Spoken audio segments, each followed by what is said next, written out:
নমস্কার বন্ধুরা, তোমরা সকলে দেখছো তোমাদের প্রিয় চ্যানেল অল ইন্ডিয়া র্যাঙ্কার্স। তো আজকে আমরা চলে এসেছি ডব্লিউবিএসএসসি গ্রুপ সি গ্রুপ ডির স্পেশাল ক্লাস নাম্বার 1 নিয়ে।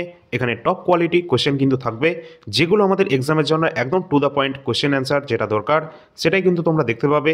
এবং প্রতিটা কোশ্চেনের ডিটেল সলিউশন সেটা কিন্তু তোমরা একদম কিন্তু এখানে টাইপ করা থাকবে। ঠিক আছে, তোমাদের একবার দেখিয়ে দিই যে প্রথম প্রশ্ন তার গুরুত্বপূর্ণ ইনফরমেশন দেওয়া থাকবে এবং সেকেন্ড প্রশ্ন তার এইভাবে কিন্তু প্রতিটা ক্লাস কিন্তু আমাদের এখন চলতে থাকছে। ঠিক আছে, শেষ পর্যন্ত সকল ক্লাসটা কিন্তু দেখতে থাকবে, কন্টিনিউ করবে এবং এখান থেকেই আশা করছি তোমরা ম্যাক্সিমাম কোশ্চেন কিন্তু তোমরা পেয়ে যাবে তোমাদের এক্সামে। ঠিক আছে, আজকে কিন্তু এটা ক্লাস 1 শুরু হচ্ছে, তোমরা ডেইলি মোটামুটি ক্লাস কিন্তু পেয়ে যাবে। সাবস্ক্রাইব করে রাখবে চ্যানেলটিকে, এখনও পর্যন্ত যারা সাবস্ক্রাইব করোনি লাইক এবং শেয়ার করে দেবে তোমরা সকলে, সেটা তোমাদের দায়িত্ব রয়েছে। তো চলো, ক্লাস নাম্বার 1 শুরু হচ্ছে এখান থেকে।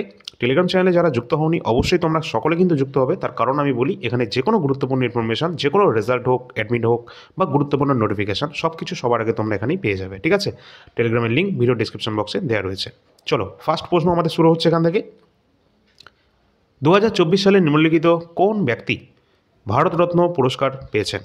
2024 সালে ভারতরত্ন পুরস্কার পেয়েছেন টোটাল কতজন ব্যক্তি? অবশ্যই 5 জন।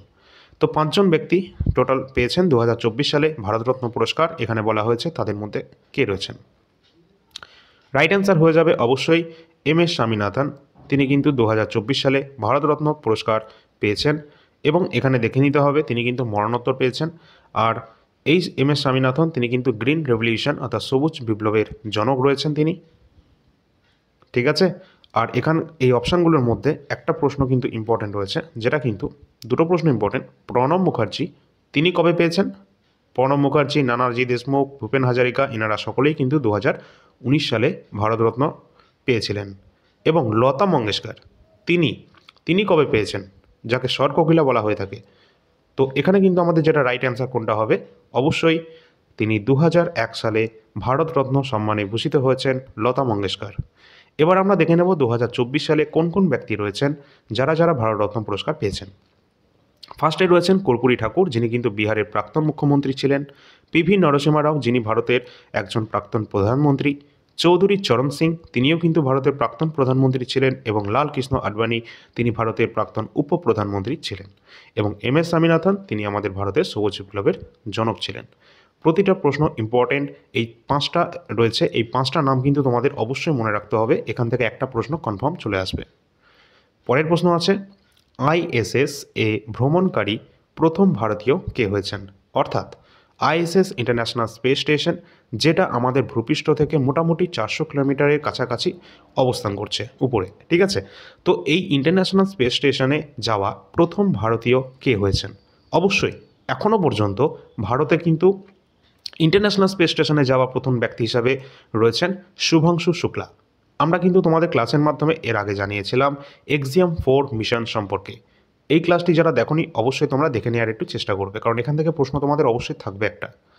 চলো আমরা দেখে নিই এই সম্পর্কিত তথ্য। তিনি তিনি 2025 সালের জুন মাসে এক্সিয়াম 4 এর অংশ হিসাবে ইন্টারন্যাশনাল স্পেস স্টেশনে যান। এবং রাকেশ শর্মা তিনিও কিন্তু প্রথম গেছিলেন, প্রথম ভারতীয় হিসাবে। কিন্তু এখানে কিন্তু তিনি ইন্টারন্যাশনাল স্পেস স্টেশনে যাননি, তিনি কিন্তু 1984 সালে মহাকাশে গিয়েছিলেন, তিনি কিন্তু ইন্টারন্যাশনাল স্পেস স্টেশনে যাননি। তার কারণ আইএসএস এর নির্মাণ শুরু হয় তার পরবর্তী সময়ে, অর্থাৎ রাকেশ শর্মা যখন গেছিলেন 1984, তার পরবর্তী সময়ে কিন্তু ইন্টারন্যাশনাল স্পেস স্টেশনে শুরু হওয়ার কাজ শুরু হয়েছিল আর কি। তো শুভাংশু শুক্লাই কিন্তু প্রথম ভারতীয় এখনও পর্যন্ত ইন্টারন্যাশনাল স্পেস স্টেশনে যাওয়া প্রথম ব্যক্তি। ঠিক আছে, এবার পরবর্তী পয়েন্টে রয়েছে ভারতীয় বংশোদ্ভূত মধ্যে কল্পনা চাওলা বা সুনিতা উইলিয়ামস ইন্টারন্যাশনাল স্পেস স্টেশনে গিয়েছিলেন, কিন্তু তারা ছিলেন মার্কিন নাগরিক। ঠিক আছে, তারা ভারতীয় বংশোদ্ভূত কিন্তু তারা মার্কিন। সুনিতা উইলিয়ামস কিন্তু একাধিকবার ইন্টারন্যাশনাল স্পেস স্টেশনে গেছেন এবং এই সম্পর্কিত ডিটেলস ক্লাস তোমাদের কিন্তু এর আগে জানিয়েছি। ঠিক আছে, সুনিতা উইলিয়ামস সম্পর্কে। সুতরাং আমাদের যদি প্রশ্ন আসে পরীক্ষায় ইন্টারন্যাশনাল স্পেস স্টেশনে যাওয়া প্রথম ভারতীয় ব্যক্তি কে, তাহলে কিন্তু এই এক্সিয়াম 4 মিশনের মাধ্যমে যাওয়া এই শুভাংশু শুক্লা প্রথম ভারতীয় হিসাবে কিন্তু আইএসএসে তিনি গেছেন। পরের প্রশ্ন আছে, এলাহাবাদ প্রশস্তি এর রচয়িতা কে রয়েছেন? এলাহাবাদ প্রশস্তি এই রচয়িতা রয়েছেন হরি সেন। এখানে দেখব গুরুত্বপূর্ণ কিছু গ্রন্থ রয়েছে, যেমন অর্থশাস্ত্র, এই গ্রন্থের লেখক রয়েছেন কে? কৌটিল্য বা চাণক্য বা বিষ্ণুগুপ্ত। ইন্ডিকা গ্রন্থের রচয়িতা রয়েছেন মেগাস্থিনিস। হর্ষচরিত বাণভট্টের লেখা। মুদ্রা রাক্ষস এটা রয়েছেন বিশাখ দত্তের লেখা। রামায়ণ বাল্মীকির লেখা। প্রতিটা ইম্পর্টেন্ট রয়েছে, দেখে নেবে। নেক্সট প্রশ্ন আছে, ভালো লাগলে সকলে একটা লাইক করে দেবে, আর ক্লাস কিন্তু কন্টিনিউ প্রতিদিনই চলবে, ঠিক আছে? অবশ্যই তোমরা সকলে একটু চেষ্টা করবে দেখার শেষ পর্যন্ত, কারণ এখান থেকেই প্রশ্ন তোমাদের চলে আসবে। কোন আইন ব্রিটিশ সরকারকে রাজনৈতিক কার্যকলাপ দমন করার চরম ক্ষমতা প্রদান করেছিল? তো অবশ্যই এখানে কিন্তু ব্রিটিশ সরকারকে রাজনৈতিক কার্যকলাপকে দমন করার জন্য যে ক্ষমতা দিয়েছিল সেটা কোন আইন? অবশ্যই রাওলাট অ্যাক্ট, 1919-এর রাওলাট অ্যাক্ট। তো আমরা দেখে নেব রাওলাট আইনে কী বলা ছিল। সময়কাল 1919 সালের যে রাওলাট আইন এটা প্রবর্তন হয়েছিল, এর মূল উদ্দেশ্য ছিল কি, ভারতে বাড়তে থাকা রাজনৈতিক এবং বিপ্লবী কার্যকলাপ কঠোরভাবে দমন করাই ছিল রাওলাট আইনের মূল উদ্দেশ্য।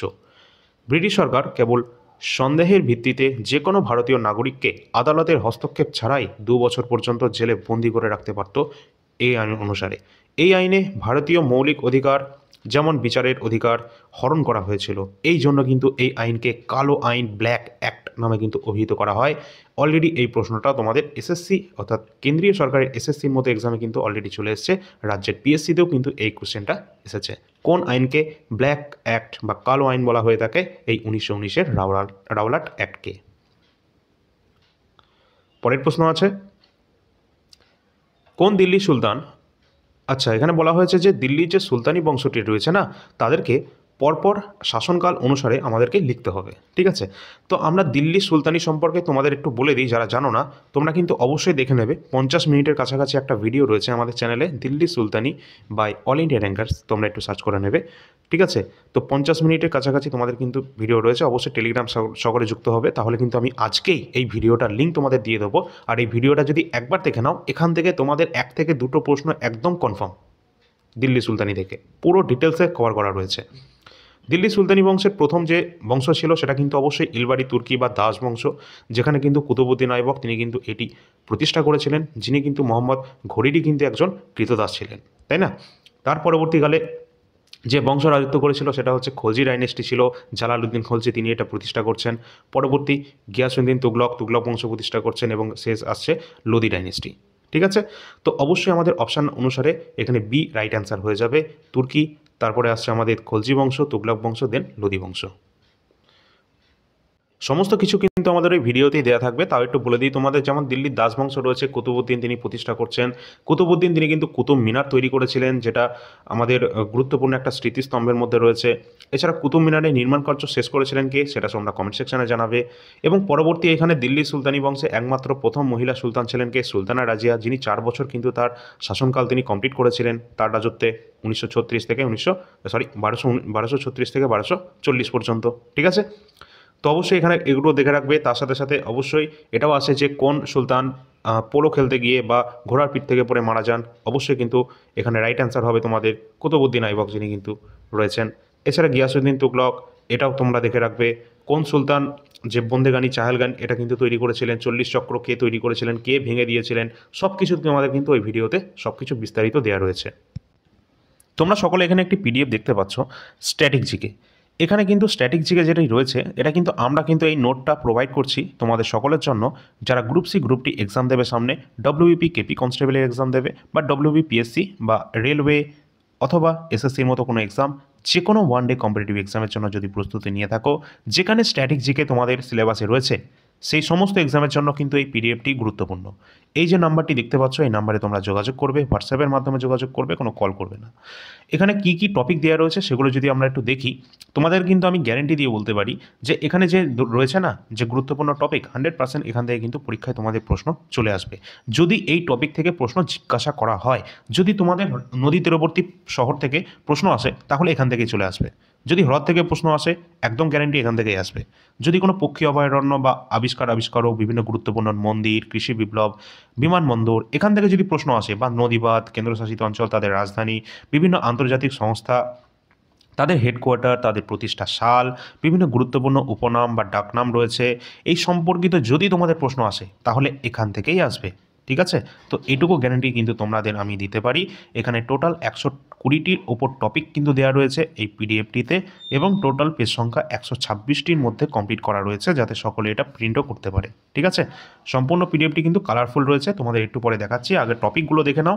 পারমাণবিক বিদ্যুৎ কেন্দ্র যেগুলো পরীক্ষায় আসে, বিভিন্ন গুরুত্বপূর্ণ বন্দর রয়েছে, বিভিন্ন ভৌত রাশি, তাদের মাত্রা, তাদের রাশি, এসআই ইউনিটগুলি রয়েছে, জাতীয় উদ্যান, ওয়ার্ল্ড হেরিটেজ সাইট, ইউনেস্কো যেখান থেকে প্রশ্ন তোমাদের প্রতিবার আসে। এছাড়া রয়েছে আমাদের biosphere reserve, tiger reserve, Ramsar site, গুরুত্বপূর্ণ ওয়েটল্যান্ড বা তৃণভূমি যেগুলি রয়েছে, আন্তর্জাতিক যে বর্ডার লাইনগুলি রয়েছে আমাদের, বিভিন্ন গুরুত্বপূর্ণ যে ভিটামিন, তাদের রাসায়নিক নাম, তাদের অভাবজনিত লক্ষণ, ভিটামিনের উৎস, গুরুত্বপূর্ণ নদীবাঁধ, জলপ্রপাত, ঠিক আছে, এগুলো দেখে রাখবে। কেমিক্যাল নেম, ফর্মুলা বা শাস্ত্রীয় নৃত্য, লোকনৃত্য, শাস্ত্রীয় নৃত্যের সাথে যুক্ত যারা ব্যক্তি রয়েছে তাদের নাম, এসএসসি রেলওয়েতে এগুলো ভরে ভরে দেয়। এছাড়া বিভিন্ন গুরুত্বপূর্ণ বাদ্যযন্ত্র, সেই বাদ্যযন্ত্রের সাথে যুক্ত ব্যক্তিগণ, যেমন সিতারের সাথে কে যুক্ত, ঠিক আছে, এই ধরনের সানাইয়ের সাথে কে যুক্ত, এই ধরনের যে প্রশ্নগুলো আসে। এছাড়া রয়েছে গুরুত্বপূর্ণ আমাদের বন্যপ্রাণী সংরক্ষণ, গুরুত্বপূর্ণ আইন, মরুভূমি রয়েছে, হিমবাহ রয়েছে, আগ্নেয়গিরি পরীক্ষা, বিভিন্ন মালভূমি, সমাধিস্থল, বিভিন্ন ব্যক্তিদের সমাধিস্থল, এখান থেকেও প্রশ্ন কিন্তু তোমাদের চলে আসে। বিভিন্ন রেলওয়ে জোন, তাদের হেডকোয়ার্টার, বিভিন্ন গুরুত্বপূর্ণ স্মৃতিস্তম্ভ, এখান থেকে ভরে ভরে প্রশ্ন চলে আসে বিশ্বের। ঠিক আছে, এছাড়া রয়েছে বিভিন্ন রাজ্যের বিভিন্ন ফেস্টিভ্যাল থেকে তোমাদের প্রশ্ন প্রতিটা এক্সামে থাকে। বিভিন্ন রাজ্যের নববর্ষ উৎসব, তাদের মার্শাল আর্ট, এছাড়া বিভিন্ন লোকচিত্র, বিভিন্ন দেশের এখানে তোমাদের কন্টিনেন্ট অর্থাৎ মহাদেশ অনুসারে তোমাদের কিন্তু রাজধানীগুলো ভাগ করে দেওয়া রয়েছে। ঠিক আছে, এছাড়া তোমরা দেখতে পাবে অন্যান্য যে টপিকগুলি রয়েছে সেগুলো একটু তোমরা দেখে নেবে, না হলে অনেকটা বড় হয়ে যাবে ক্লাসটি। ঠিক আছে, অবশ্যই তোমরা সকলে ডিসক্রিপশন বক্সে এই যে নাম্বারটি পাবে, এই নাম্বারে তোমরা হোয়াটসঅ্যাপে যোগাযোগ করবে, তাহলে তোমরা একটা ডেমো পিডিএফ পাবে, সেটা দেখলে তোমরা পুরোটাই কনফিউশন ক্লিয়ার হয়ে যাবে। তো একটা টপিক তোমরা এখানে দেখতে পাচ্ছ, নদীর তীরবর্তী শহর, বিভিন্ন গুরুত্বপূর্ণ হ্রদ, সব কিছু কিন্তু এখানে দেওয়া রয়েছে। ঠিক আছে, তো যাদের প্রয়োজন রয়েছে অবশ্যই আমাদের মনে হয় যে এটা সকলেরই কিন্তু প্রয়োজন, সকলের কাছে থাকা গুরুত্বপূর্ণ এটা, এবং বারবার যতবার এটা পড়বে ততবারই কিন্তু তোমরা এটা রিভিশন যতবার করবে ততবার তোমাদের পক্ষে এটা ভালো হবে, কারণ পরীক্ষায় যদি এই টপিক থেকে প্রশ্ন আসে তো এখান থেকেই প্রশ্ন আসবে। ঠিক আছে, এছাড়া এখানে সংবিধানে বিভিন্ন গুরুত্বপূর্ণ পার্টগুলি দেওয়া রয়েছে, বিভিন্ন গুরুত্বপূর্ণ উৎস দেওয়া রয়েছে। ঠিক আছে, বিভিন্ন গুরুত্বপূর্ণ ধারা যেগুলো এক্সামের জন্য ইম্পর্টেন্ট সেগুলোই কিন্তু এখানে দেওয়া রয়েছে। ঠিক আছে, তো বিভিন্ন গুরুত্বপূর্ণ তোমরা দেখতে পাচ্ছ সংবিধানের উৎস, আর্টিকেল রয়েছে, শিডিউলগুলো দেওয়া রয়েছে।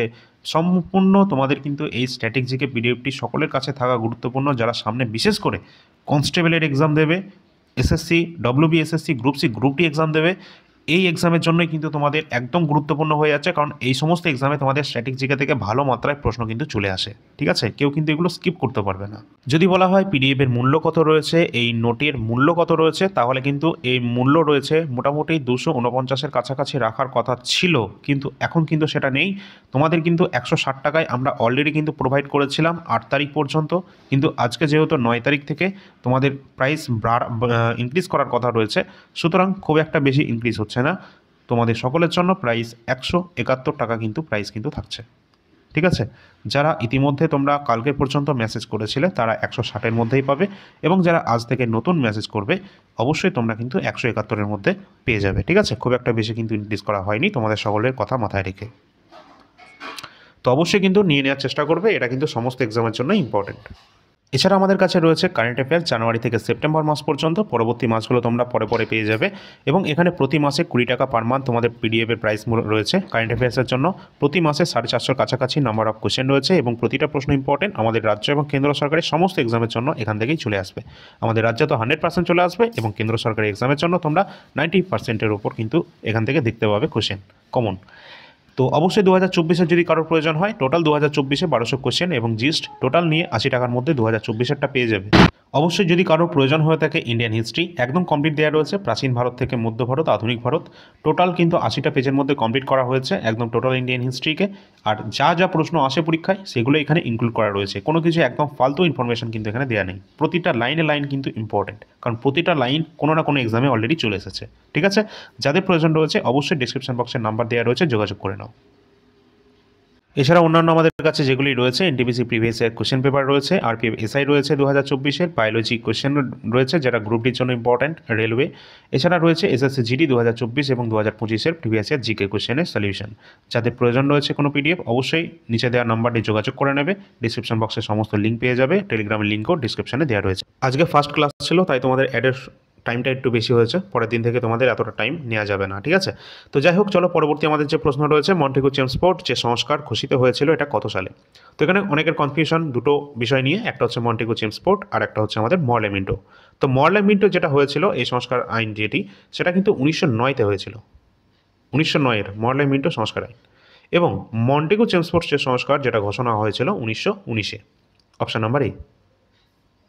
পরের প্রশ্ন আছে,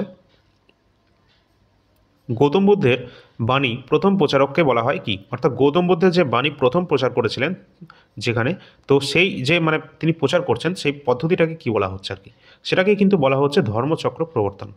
গৌতম বুদ্ধ যখন তার প্রথম প্রচার করছেন তার বাণীটি, আর প্রথম প্রচার করেছিলেন কোথায়? অবশ্যই সারনাথে, ঠিক আছে। আর মহাভিনিষ্ক্রমণ কি?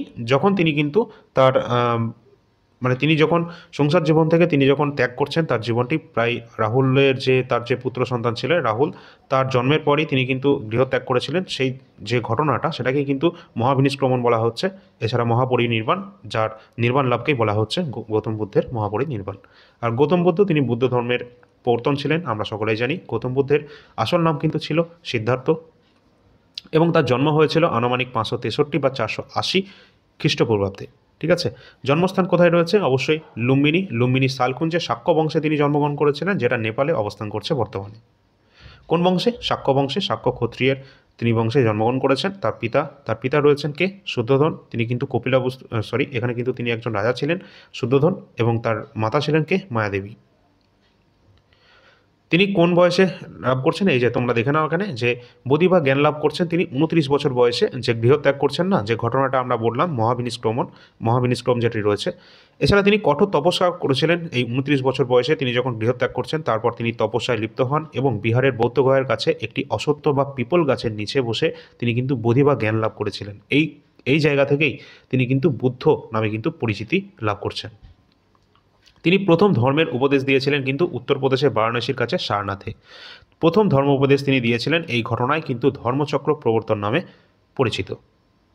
এবং তার যে নির্বাণ লাভ হচ্ছে পরবর্তীতে, সেই সালটা গুরুত্বপূর্ণ রয়েছে। আনুমানিক 483 খ্রিস্টপূর্বাব্দে প্রায় 80 বছর বয়সে তিনি উত্তরপ্রদেশের কুশীনগরে তিনি কিন্তু নির্বাণ লাভ করছেন, ঠিক আছে। তার যে মৃত্যু সেটাই কিন্তু বলা হচ্ছে মহাপরিনির্বাণ। পরের প্রশ্ন আছে, ভারতীয় সংবিধানের 14 নম্বর ধারায় কি বলা রয়েছে? ভারতীয় সংবিধানের যে সংবিধানের 14 নম্বর আর্টিকেল রয়েছে, সেটা কিন্তু অবশ্যই আমাদের যে সমতার অধিকার কথা বলা রয়েছে না, রাইট টু ইকুয়ালিটি, যেটা 14 থেকে 18 নম্বর আর্টিকেলের মধ্যে রয়েছে। এখানে যে অপশান রয়েছে, অপশান অনুসারে রাইট অ্যান্সার হবে আইনের দৃষ্টিতে সকলে সমান এবং আইনসমূহ কর্তৃক সমভাবে সুরক্ষিত। সুতরাং অবশ্যই অপশান নম্বর এ রাইট অ্যান্সার হয়ে যাবে। এবার আমাদের দেখতে হবে টোটাল আমাদের ভারতীয় সংবিধানের টোটাল যে 6টি মৌলিক অধিকার বর্তমানে রয়েছে সেইগুলো কি কি। ফার্স্টে আমরা দেখতে পাচ্ছি যে সমতার অধিকার, ঠিক আছে, আইনের চোখে সকলে সমান বা যে কোনো সমতার অধিকারগুলো, যেটা কিন্তু আর্টিকেল নাম্বার 14 থেকে রয়েছে 18 পর্যন্ত। পরবর্তী রয়েছে রাইট টু ফ্রিডম, ধর্মীয়, যেটা কিন্তু আমাদের রয়েছে স্বাধীনতার অধিকার, ঠিক আছে। স্বাধীনতার অধিকার যেটা আর্টিকেল নাম্বার 19 থেকে 22 পর্যন্ত রয়েছে। এছাড়া রয়েছে আমাদের রাইট এগেনস্ট এক্সপ্লুটেশন, শোষণের বিরুদ্ধে অধিকার, যেটা 23 থেকে 24 নম্বর আর্টিকেলের মধ্যে রয়েছে। এবং ওই যে আমাদের বলা আছে না যে খনিগর্ভে বা বিপজ্জনক কোনো কাজে 14 বছরের কম বয়সী কোনো শিশুকে কিন্তু ওখানে কাজে নেওয়া যাবে না, এটা কিন্তু এই মৌলিক অধিকারের মধ্যেই দেওয়া আছে। এছাড়া right two freedom of religion, অর্থাৎ ধর্মীয় স্বাধীনতার অধিকার, যেটা কিন্তু 25 থেকে 28 নম্বর আর্টিকেলের মধ্যে দেওয়া রয়েছে। এবং কালচারাল অ্যান্ড এডুকেশনাল রাইটস, সংস্কৃতি এবং শিক্ষার অধিকার সম্পর্কে দেওয়া রয়েছে 29 থেকে 30 নম্বর ধারায়।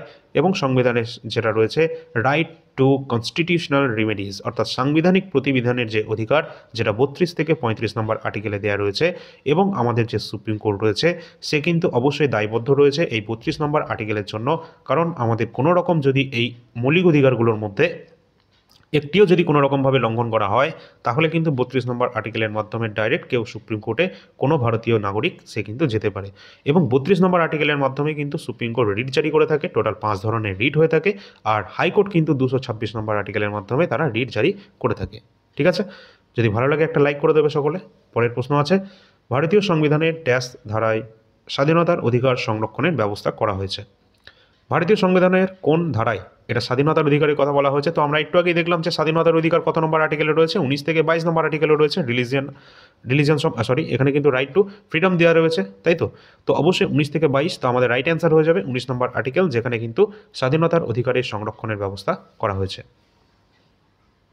পরের প্রশ্ন আছে, বলা হয়েছে কয়টি মৌলিক কর্তব্য, ফান্ডামেন্টাল ডিউটি আমাদের কিছু রয়েছে, আমাদের যারা ভারতের নাগরিক রয়েছে তাদের কিছু ডিউটি বা কর্তব্য পালনের কথা বলা রয়েছে। তো এখানে কিন্তু আমাদের মৌলিক কর্তব্য সংবিধানে কতগুলি দেওয়া রয়েছে, এখানে একটু তোমরা দেখে নেবে। অপশান যেহেতু রয়েছে 5, 10, 7 এবং 12, তো এখানে কিন্তু প্রাথমিকভাবে 10টি কিন্তু ছিল, ঠিক আছে? কিন্তু বর্তমান সংবিধানে কিন্তু টোটাল 11টি আমাদের মৌলিক কর্তব্যের সংখ্যা রয়েছে, ঠিক আছে? প্রথম যে মৌলিক কর্তব্য, হয়তো আমাদের এখানে লেখা আছে, একটু দেখি। প্রথম যে মৌলিক কর্তব্যটি না, টোটাল দুবার কিন্তু আমাদের মৌলিক কর্তব্যকে এখানে দুবার সংশোধন করা হয়েছিল। ফার্স্টে তো 1976-এর 42 নম্বর অ্যামেন্ডমেন্ট অ্যাক্টের মাধ্যমে 10টি মৌলিক কর্তব্যকে অ্যাড করা হয়েছিল, এবং পরবর্তী 2002 সালের 86 নম্বর অ্যামেন্ডমেন্ট অ্যাক্টের মাধ্যমে একাদশতম যে মৌলিক কর্তব্য সেটা কিন্তু পরবর্তীতে যুক্ত করা হয়। সুতরাং টোটাল এখন পর্যন্ত আমাদের 11টি কিন্তু মৌলিক কর্তব্যের সংখ্যা রয়েছে। পরের প্রশ্ন আছে, ভারতের কতগুলি রাজ্য পশ্চিমবঙ্গের সীমানা স্পর্শ করেছে? ভারতের টোটাল কোন কোন রাজ্য এবং কতগুলি রাজ্য পশ্চিমবঙ্গের সীমানা স্পর্শ করেছে অবশ্যই দেখে রাখতে হবে। ইন্টারন্যাশনাল বর্ডার লাইনগুলি কতগুলি রয়েছে পশ্চিমবঙ্গের সাথে, আমাদের রাজ্যের জন্য এক্সামের জন্য ইম্পর্টেন্ট। টোটাল কিন্তু 5টি এমন রাজ্য রয়েছে যারা কিন্তু পশ্চিমবঙ্গের সাথে তাদের সীমানা ভাগ করছে। কোন কোন রাজ্য রয়েছে? উড়িষ্যা রয়েছে, ঝাড়খণ্ড রয়েছে, বিহার, সিকিম এবং আসাম। এই টোটাল 5টি রাজ্য রয়েছে, Orissa, Jharkhand, Bihar, Sikkim, Assam.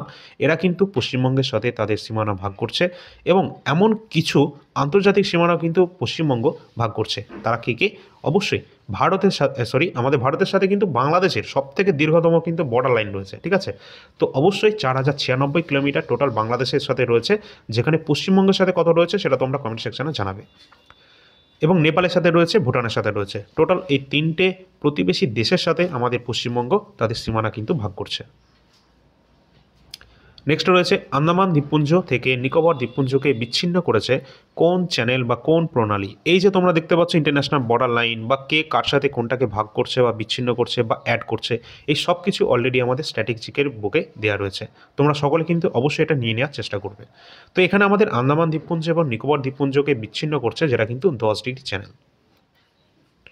10 degree channel right answer. এছাড়া আরও কিছু গুরুত্বপূর্ণ আমাদের প্রণালীগুলি রয়েছে, সেগুলো একটু দেখে নিতে হবে। যেমন পক প্রণালী, পক স্ট্রেইট, যেটা কিন্তু ভারত এবং শ্রীলঙ্কাকে আলাদা করে দিচ্ছে এই পক স্ট্রেইট। পরবর্তী রয়েছে 8 ডিগ্রি চ্যানেল। 8 ডিগ্রি চ্যানেল এখানে কিন্তু মিনিকয় দ্বীপ এবং মালদ্বীপকে কিন্তু এটা আলাদা করে দিচ্ছে 8 ডিগ্রি চ্যানেল। তাছাড়া রয়েছে গ্রেট চ্যানেল, যেটা ভারতের গ্রেট নিকোবর এবং ইন্দোনেশিয়ার সুমাত্রা দ্বীপের মাঝখানে অবস্থান করছে, গ্রেট চ্যানেল। পরবর্তী রয়েছে রেডক্লিফ লাইন, যেটা কিন্তু ভারত এবং পাকিস্তান এবং ভারত বাংলাদেশের সীমান্তে অবস্থান করছে, কারণ রেডক্লিফ লাইন কিন্তু হেনরি রেডক্লিফের নাম অনুসারে হয়েছিল, এবং তিনি কিন্তু এই পূর্ব এবং পশ্চিম পাকিস্তান, যেটা কিন্তু আগে ছিল আমাদের ভারত এবং পাকিস্তান, তো বর্তমান রয়েছে, আর পূর্ব পাকিস্তান যেটা কিন্তু বাংলাদেশ রয়েছে, তাদের মধ্যে কিন্তু এই রেডক্লিফ লাইনে কিন্তু অবস্থান করছে। এছাড়া ম্যাকমোহন লাইন যেটি রয়েছে, যেটা ভারত এবং চীন সীমান্তে অবস্থান করছে, এই ম্যাকমোহন লাইন রয়েছে। ডুরান্ট লাইন, যেটা ভারত এবং আফগানিস্তানের সাথে সীমানা নির্ধারণ করে দিচ্ছে, এই ডুরান্ট লাইন। এগুলি কিন্তু সব আমাদের ইন্টারন্যাশনাল বর্ডার লাইন। এখান থেকে প্রশ্ন তোমাদের অবশ্যই থাকবে। এছাড়া রয়েছে লাইন অফ কন্ট্রোল, যেটা কিন্তু ভারত এবং পাকিস্তানের মধ্যে অবস্থান করছে, এলওসি। এছাড়া রয়েছে line of actual control, LAC, যেটা অবস্থান করছে ভারত এবং চীনের মাঝখানে। তো এই প্রতিটা কিন্তু এক্সামের জন্য ইম্পর্টেন্ট, অবশ্যই তোমরা একটু দেখে রাখবে। চলো পরবর্তী প্রশ্ন দেখি। নেক্সট আছে পোঙ্গল। পোঙ্গল এটি প্রধান উৎসব, এটি কোন রাজ্যে পালিত হয়? তো পোঙ্গল যেটি কিন্তু রয়েছে না, গুরুত্বপূর্ণ ফেস্টিভ্যাল, এগুলো একটু দেখে নেবে। পোঙ্গল এটি কিন্তু ভারতের তামিলনাড়ু রাজ্যে কিন্তু আমরা দেখতে পাই। এই ধরনের গুরুত্বপূর্ণ বিভিন্ন ফেস্টিভ্যাল এবং ফেয়ার কিন্তু রয়েছে, যেগুলো এক্সামের জন্য ইম্পর্টেন্ট। আমরা একটু ছোটো করে দেখে নেব। যেমন পাঞ্জাবে যে আমাদের বৈশাখী রয়েছে, এটা কিন্তু একটা ফেস্টিভ্যাল রয়েছে পাঞ্জাবে। গুজরাটে নবরাত্রি পালন করা হয়ে থাকে। জম্মু অ্যান্ড কাশ্মীরে হেমিস। এছাড়া আমরা জানি কিন্তু হেমিস যে ন্যাশনাল পার্ক রয়েছে না, এটা কিন্তু এই জম্মু কাশ্মীরেই রয়েছে, ঠিক আছে? হেমিস ন্যাশনাল পার্ক যেটা কিন্তু লাদাখে রয়েছে, আর এখানে হেমিস যেটা রয়েছে, হ্যাঁ তোমাদের হেমিস যে এটা ফেস্টিভ্যালটা তোমাদের জম্মু কাশ্মীরে রয়েছে, আর লাদাখে যেটা রয়েছে হেমিস ন্যাশনাল পার্ক যেটা রয়েছে, ঠিক আছে? এটা দেখে রাখবে। আচ্ছা, বিহারে কিন্তু ছট পূজা আমরা সকলেই জানি, কিছুদিন আগেই হলো হয়তো। এবং বিহারে কিন্তু ছট পূজা রয়েছে। উত্তরপ্রদেশে কিন্তু কুম্ভ মেলা, যেটা আমরা দেখেছি উত্তরপ্রদেশে প্রয়াগরাজে কিন্তু অনুষ্ঠিত হয়েছিল। এছাড়া রয়েছে তামিলনাড়ুতে পোঙ্গল রয়েছে। আসামে বিহু, বিহু কিন্তু একটি ফেস্টিভ্যাল তো রয়েছে, তার সাথে একটা অবশ্যই ক্লাসিক্যাল ড্যান্স এটি, ঠিক আছে। তো বিহু আমাদের যেটা ফেস্টিভ্যাল রয়েছে, আর সাত্রিয়া কিন্তু এখানকার একটা ক্লাসিক্যাল ড্যান্স রয়েছে, ইম্পর্টেন্ট রয়েছে। আর সাত্রিয়া কিন্তু আসামের যে ক্লাসিক্যাল ড্যান্স, এটা কিন্তু একদম নিউয়েস্ট, যেটা 2000 সালে এটা কিন্তু তৈরি হয়েছিল আর কি, মানে তৈরি মানে কি ফরমেশন হয়েছিল আর কি। তো সাত্রিয়া এটা কিন্তু আত্মপ্রকাশ করেছিল অ্যাজ এ ক্লাসিক্যাল ড্যান্স, যেটা 2000 সালে। আসামের কেরালায় কিন্তু যে ফসল তোলার যে উৎসব, যেটা কিন্তু পালন করা হয়ে থাকে ওনাম। এছাড়া রয়েছে মহারাষ্ট্রে গণেশ চতুর্থী, এটাও কিন্তু আমাদের কিছুদিন আগে হয়েছে, সবকটা কিন্তু এক্সামে আসা কোশ্চেন, দেখে রাখবে। এছাড়া কেরালায় তোমাদের যে ক্লাসিক্যাল ড্যান্স যেটাকে বলা হয়ে থাকে, একটা হচ্ছে মোহিনীআট্টম আর একটা হচ্ছে আমাদের কি কথাগুলি, এই দুটি কিন্তু ক্লাসিক্যাল ড্যান্স রয়েছে কোথায়, এই কেরালাতে। এছাড়া তামিলনাড়ুতে ক্লাসিক্যাল ড্যান্স রয়েছে, তার নাম কি, তার নাম কিন্তু ভারতনাট্যম, যেটা সবচেয়ে প্রাচীনতম, ঠিক আছে। চলো পরের প্রশ্ন আমরা দেখি, আর সবই কিন্তু আমাদের স্ট্র্যাটেজিকের বইতে দেওয়া রয়েছে। বলা হয়েছে ভূমিকম্পের মাত্রা কোন যন্ত্রের মাধ্যমে মাপা হয়। এই সমস্ত যে কোন যন্ত্রের মাধ্যমে কি মাপা হয়, এগুলো সবই আমাদের ওই পিডিএফে সব দেওয়া রয়েছে। আচ্ছা, ভূমিকম্পের যে মাত্রা, এরা কিন্তু অবশ্যই সিসমোগ্রাফের মাধ্যমে মাপা হয়ে থাকে। এখান থেকে কিন্তু একটা প্রশ্ন অবশ্যই থাকবে, ঠিক আছে। আচ্ছা, আরও কিছু দেখে নেবো, যেমন ব্যারোমিটার, ব্যারোমিটারের মাধ্যমে কিন্তু আমাদের বায়ুর চাপ মাপা হয়ে থাকে। আবার আরেকটা রয়েছে এই ব্যারোমিটারের মতো কি আছে, ম্যানোমিটার, ম্যানোমিটারের মাধ্যমে কিন্তু গ্যাসের চাপ মাপা হয়। বায়ুর চাপ যেমন ব্যারোমিটারের মাধ্যমে মাপা হয়, আর গ্যাসের চাপ কিন্তু মাপা হয়ে থাকে এই ম্যানোমিটার যন্ত্রের মাধ্যমে, ঠিক আছে। অ্যামমিটার, অ্যামমিটারের মাধ্যমে কিন্তু অবশ্যই তড়িৎ প্রবাহর মাত্রা মাপা হয়ে থাকে। থার্মোমিটারের মাধ্যমে কিন্তু দেহের বিভিন্ন গুরুত্বপূর্ণ যে বস্তুর তাপমাত্রা, দেহ বা অন্যান্য গুরুত্বপূর্ণ বস্তুর তাপমাত্রা মাপতে ব্যবহার করা হয় থার্মোমিটার। এছাড়া সিসমোগ্রাফ দেওয়া রয়েছে, যেটা ভূমিকম্পের তীব্রতা মাপার জন্য ব্যবহার করা হয়। স্পিগমোম্যানোমিটার, যেটা কিন্তু অবশ্যই মানুষের যে রক্তচাপ, ব্লাড প্রেশার, এটা কিন্তু মাপার জন্য ব্যবহার করা হয়। হাইগ্রোমিটার যেটা রয়েছে, বাতাসের আর্দ্রতা, এটা কিন্তু মাপার জন্য ব্যবহার করা হয়ে থাকে হাইগ্রোমিটার। প্রতিটাই ইম্পর্টেন্ট রয়েছে। পরের প্রশ্ন আছে, নিম্নলিখিত কোনটি নিউক্লিয় প্রোটিন। নিচের মধ্যে অপশান দেওয়া রয়েছে চারটে, নিচের মধ্যে কোনটা একটি নিউক্লিয় প্রোটিনের উদাহরণ। অবশ্যই রাইট অ্যান্সার হিস্টোন, হিস্টোন একটি নিউক্লিয় প্রোটিন। এখানে দেখছি আমরা হিস্টোন হলো একটি প্রোটিন, যা ডিএনএ, যেটা নিউক্লিক অ্যাসিডের সাথে মিশে নিউক্লিয় প্রোটিন তৈরি করে থাকে, যা ক্রোমোজোমের মূল উপাদান। ডিএনএ ফুল ফর্ম কী আছে, ডি অক্সি নিউক্লিও অ্যাসিড যেটা রয়েছে। এছাড়া রয়েছে আরএনএ, আরএনএ ডিএনএ দুটোই কিন্তু দেখে রাখবে। এখানে আরেকটা তোমাদের আরএনএ ডিএনএ থেকে প্রশ্ন আসে, আরএনএ কিন্তু রাইবোনিউক্লিক অ্যাসিড,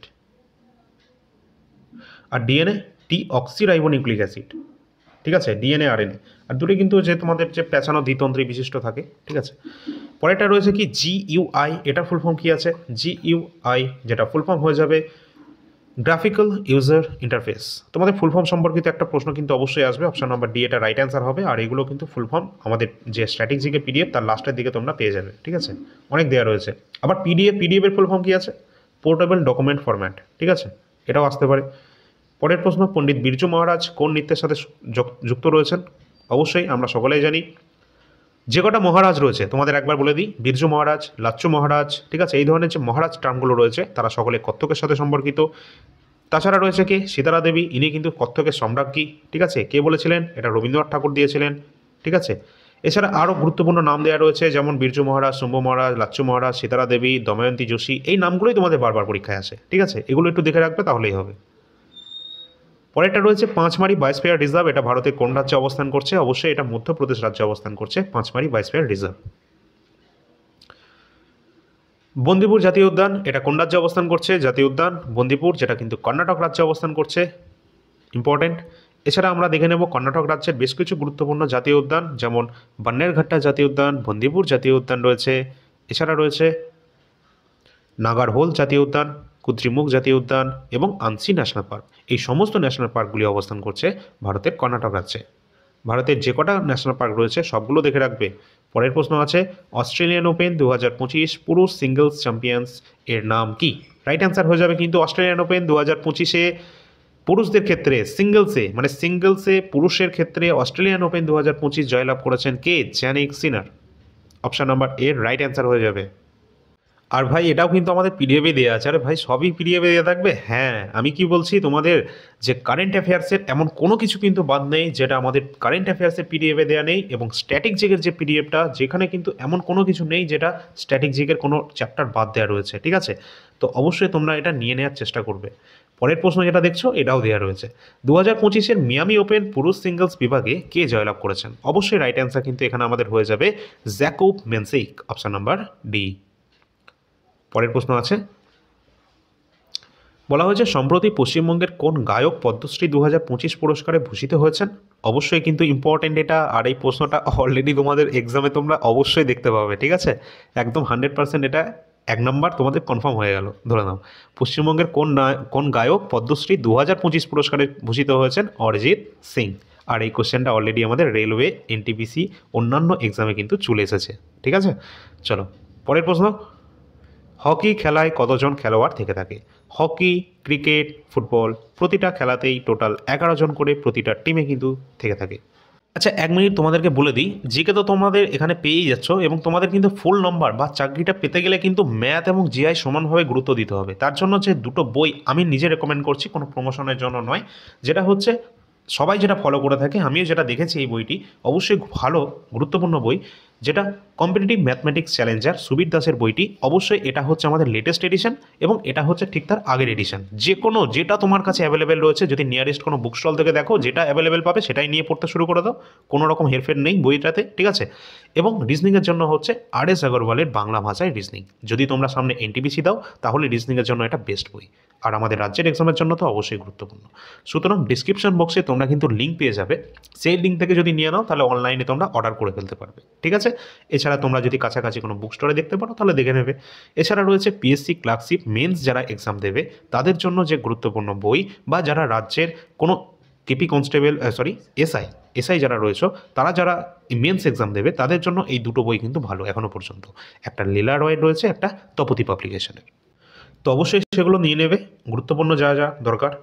আচ্ছা পরের প্রশ্ন যেটা রয়েছে না, ভানু সিংহ এটি কার ছদ্মনাম? আচ্ছা তোমাদের ছদ্মনাম থেকে কিন্তু আমাদের রাজ্যের এক্সামে কিন্তু পরীক্ষায় আসে, কেন্দ্র সরকারের প্রশ্ন এগুলো আসে না, কিন্তু রাজ্যে আসে। তার জন্য তোমাদের যে স্ট্র্যাটেজিকের বইটা রয়েছে না, ওখানে কিন্তু এগুলো আমরা দিয়ে দিয়েছি তোমাদের, ঠিক আছে? আচ্ছা ছদ্মনাম ভানু সিংহ যেটি রয়েছে, এটা কিন্তু রবীন্দ্রনাথ ঠাকুরের গুরুত্বপূর্ণ ছদ্মনাম রয়েছে, এটা অনেকবার এসেছে এটা। আচ্ছা কিছু আরও গুরুত্বপূর্ণ ব্যক্তি রয়েছে, তাদের ছদ্মনাম, যেমন পরশুরাম রয়েছে রাজশেখর বসুর, কমলাকান্ত রয়েছে বঙ্কিমচন্দ্র চট্টোপাধ্যায়, কালকুট রয়েছে সমরেশ বসুর, শৌর্য সেন রয়েছেন সুভাষচন্দ্র বসুর, এছাড়া বীরবল রয়েছে প্রমোদ চৌধুরীর। গুরুত্বপূর্ণ ছদ্মনাম দেখে রাখবে। নেক্সট দেওয়া রয়েছে কোন শস্যের সাথে সবুজ বিপ্লব সম্পর্কযুক্ত?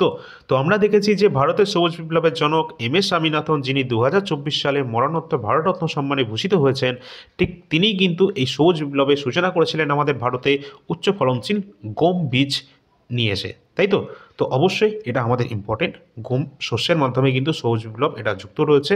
এছাড়া আমরা যদি বলি বিশ্বের সবুজ বিপ্লবের জনক কে রয়েছেন, তাহলে কিন্তু আমাদের রাইট অ্যান্সার হয়ে যাবে তোমাদের নরম্যান বোরলগ।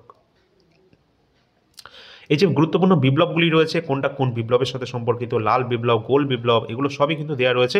আর তোমাদের বলে রাখি যে শ্বেত বিপ্লব সেটা কিন্তু দুগ্ধ উৎপাদনের সাথে সম্পর্কিত, আর শ্বেত বিপ্লব বা হোয়াইট রেভলিউশনের জনক রয়েছেন কে?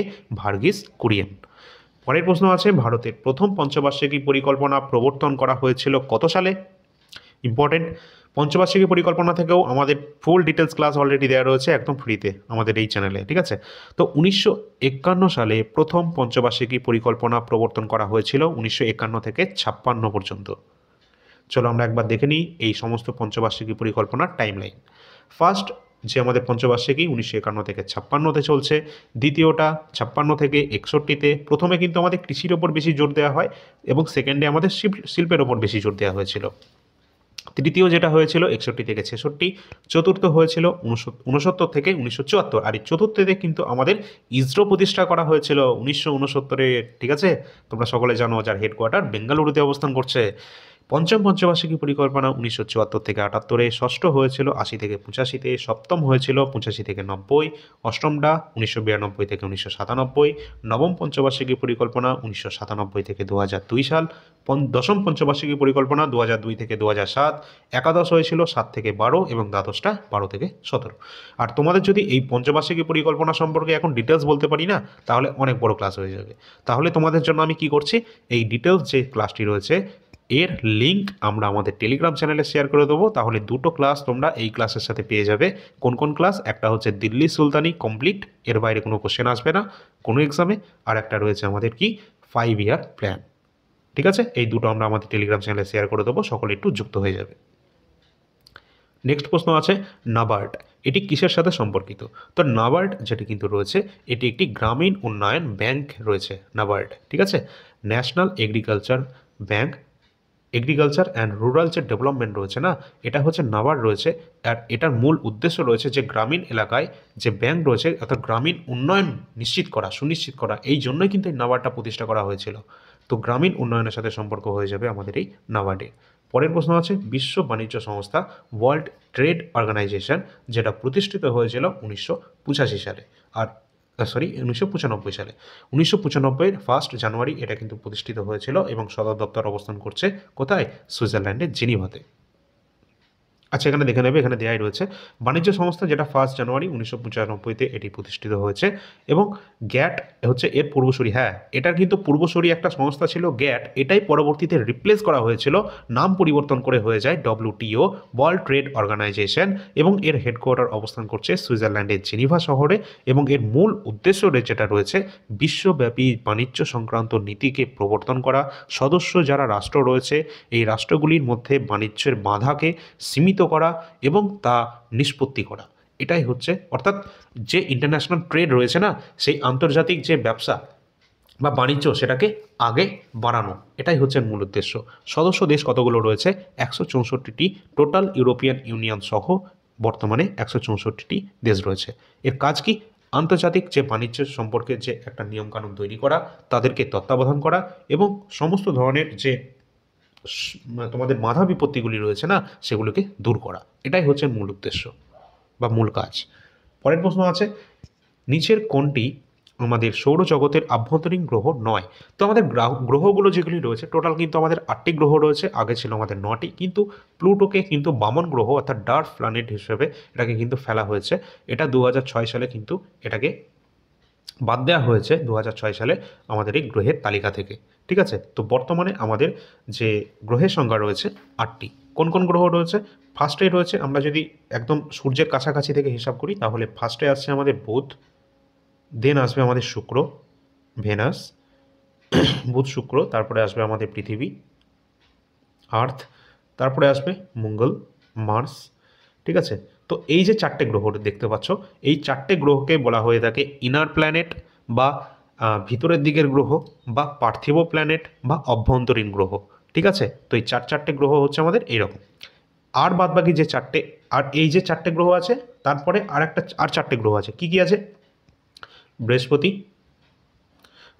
জুপিটার, শনি রয়েছে, স্যাটার্ন, ইউরেনাস রয়েছে অ্যান্ড নেপচুন রয়েছে। এই যে 4টে গ্রহ রয়েছে এরা সবাই হচ্ছে কি তোমাদের বাইরের দিকের গ্রহ বলা হয় এদেরকে, গ্যাসিয়াস প্ল্যানেট বলা হয়ে থাকে গ্যাসিয়াস প্ল্যানেট বলা হয়ে থাকে এদেরকে।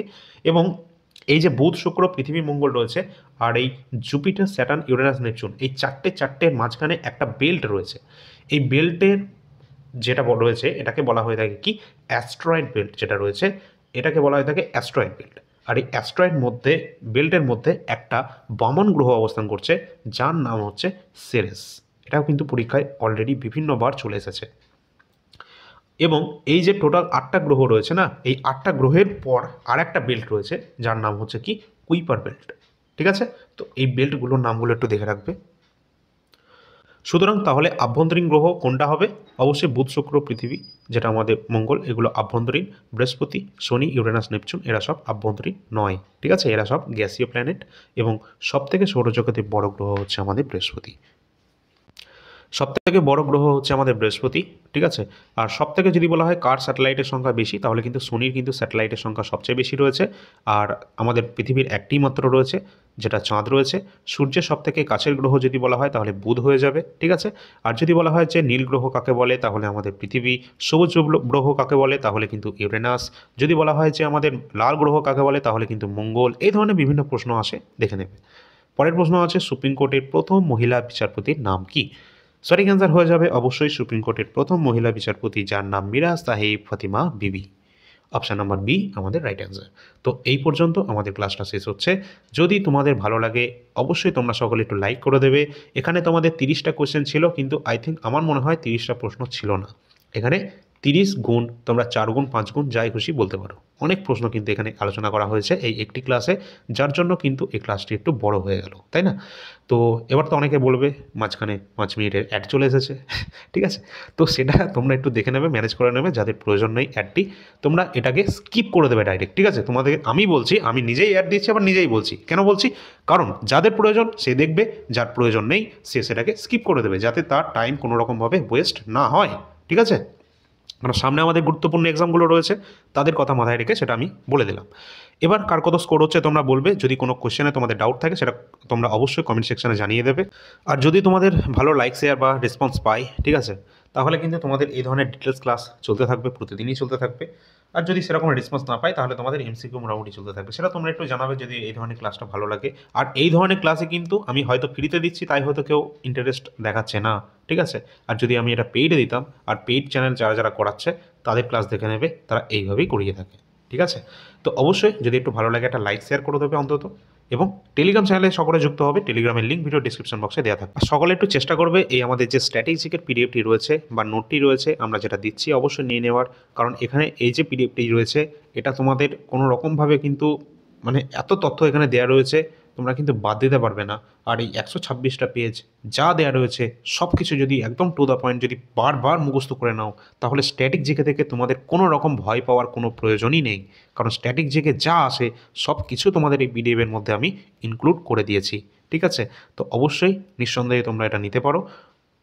তো অবশ্যই যার যেটা প্রয়োজন রয়েছে একটু নিয়ে নেবে, এগুলো তো অ্যাভেলেবেল রয়েছে। ইতিহাস কমপ্লিট দেওয়া রয়েছে, এবং কারেন্ট অ্যাফেয়ার্স যেটা আমাদের নিজেদের তৈরি করা অবশ্যই দেওয়া রয়েছে, এবং অন্যান্য যেগুলো দেখছো সবই প্রিভিয়াস ইয়ার পেপার। যার যেটা প্রয়োজন রয়েছে প্রয়োজন মতো তোমরা নিয়ে নেবে, ঠিক আছে? চলো পরবর্তী ক্লাসে দেখা হচ্ছে, তাহলে অবশ্যই টেলিগ্রাম চ্যানেলে যুক্ত হবে। ধন্যবাদ।